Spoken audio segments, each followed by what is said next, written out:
En esta séptima presentación vamos a analizar el comportamiento de la zona de transición capilar a escala de reservorio, con especial atención a los procesos de histéresis resultantes de sucesivos procesos de llenado y vaciado parcial de una misma trampa. Los objetivos de esta presentación son los siguientes. Por un lado, repasar algunos de los conceptos principales asociados a las curvas de presión capilar, también diferenciar la histéresis capilar en el laboratorio y en el reservorio, analizar el impacto de llenados sucesivos de una misma trampa, especialmente sobre la zona de transición capilar, discutir el upscaling de las curvas de laboratorio, con particular énfasis en decidir qué valores deben obtenerse a partir de perfiles de pozo y qué valores a partir de las curvas de presión capilar,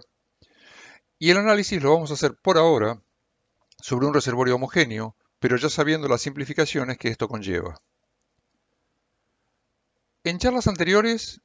hemos visto que existen diferentes curvas de presión capilar asociadas a un mismo medio poroso y juego de fluidos. Tenemos una curva de drenaje principal o inicial, que es la curva a la que se hace referencia regularmente cuando decimos la curva de presión capilar.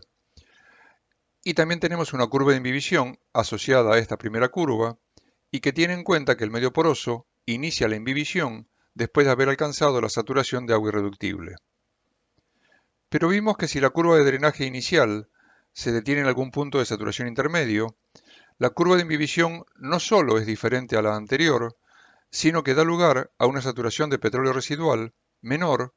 y permite la generación de una curva de drenaje diferente a la primera si se produce una nueva disminución de la fase mojante por aumento de la presión capilar. En resumen, y tal como dijimos al comienzo, existen innumerables curvas de presión capilar asociadas a un mismo medio poroso con un determinado juego de fluidos. Pero este análisis está hecho sobre las mediciones de laboratorio. A nivel de reservorio, la situación es algo diferente. Si este esquema representa la distribución de fluidos en un reservorio homogéneo, ya vimos que la curva de drenaje capilar, solo con reservorios homogéneos, se adapta perfectamente para describir esta distribución. Entonces,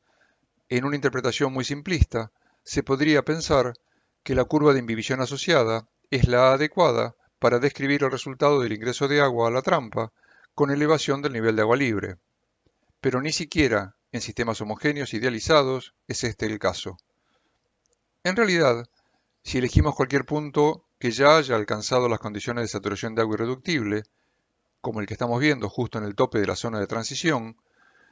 cuando ingresa agua a la trampa, el proceso de imbibición lleva la saturación de agua al punto de petróleo residual que corresponde a la curva de imbibición principal. Pero, si tomamos un punto intermedio de la zona de transición, la curva de imbibición asociada define una saturación de petróleo residual menor,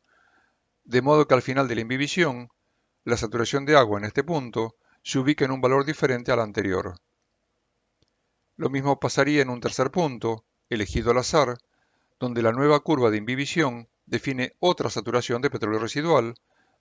y da lugar a un nuevo valor de saturación de agua en la zona de transición original. De modo que, cuando sube el nivel de agua, cambiando simultáneamente la ubicación del nivel de agua libre, en lo que era la zona de transición original, las saturaciones de agua quedan definidas de esta manera.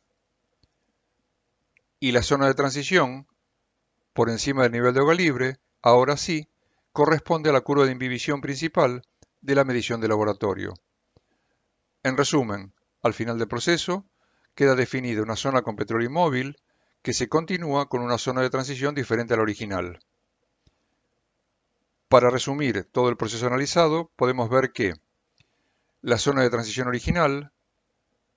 luego de un ascenso del nivel de agua libre, es reemplazada por una curva más extensa que incluye una zona de petróleo residual y una zona de petróleo móvil. Ambas zonas son detectadas por los perfiles y por las mediciones de control geológico durante la perforación de pozos. Como comentarios a esta presentación cabe destacar que, primero, el análisis realizado es muy simplificado, pero ilustra muchos escenarios reales donde la acumulación inicial de hidrocarburos es seguida de procesos de vaciado parcial y o cargas sucesivas en la misma estructura. Por otro lado, Los sistemas reales son heterogéneos, por lo que se aplican todas las consideraciones de las charlas previas para estos casos. Además, el escenario analizado para simplificar los esquemas asumió que el nivel de agua libre sube solo hasta el final de la zona de transición inicial. Por supuesto, esta es solo una de las innumerables posibilidades que se presentan en la realidad del subsuelo. Y como dato a tener en cuenta, el petróleo entrampado entre el contacto actual de fluidos móviles y el paleocontacto suele ser un petróleo degradado, especialmente si hay circulación de agua en los acuíferos asociados.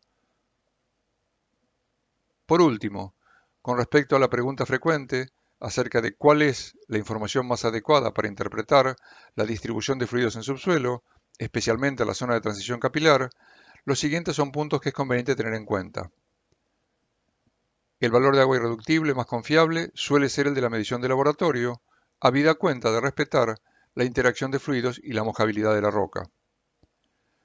Por otro lado, la distribución relativa de saturaciones de agua en diferentes niveles es más confiable cuando se deriva de las mediciones de perfiles de pozo, que ya han sido ajustadas convenientemente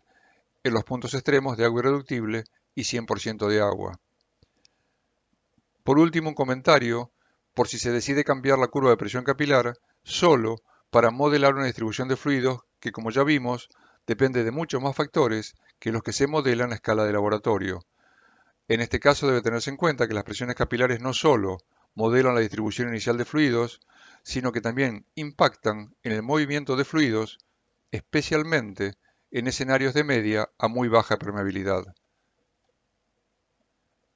Los siguientes desarrollos están dirigidos a entender el origen de las presiones capilares, desde su generación a nivel de poro y su manifestación a escala macroscópica, y también a analizar cómo se realizan las mediciones de laboratorio.